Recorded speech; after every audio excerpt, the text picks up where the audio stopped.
గుడిలోంచి వినపడుతున్నాయి. ఒక గుడిలోంచి ఒక అర్చకుడు చాలా నీచిగా దుర్భాషలాడుతూ ఆమెను దూషిస్తూ ఉన్నాడు.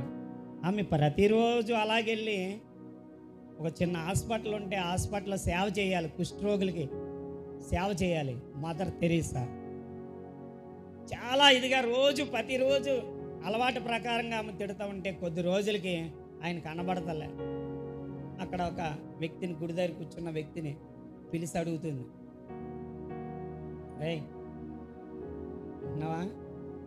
పిలిచి అడుగుతుంది, ఏరే ఆయన ఉండేవారు కదా అంటే, అమ్మా ఈ మధ్యకాలంలో ఆయనకు కుష్ఠరోగం వచ్చింది, భార్య పిల్లలు తన ఇంట్లోంచి గంటి వేశారు. కలకత్తాలో ఏ ప్రాంతంలో అతను ఉన్నాడో మాకు తెలియదు, అలానా ప్రాంతంలో ఉన్నట్లుగా మాకు తెలిసిందమ్మంటే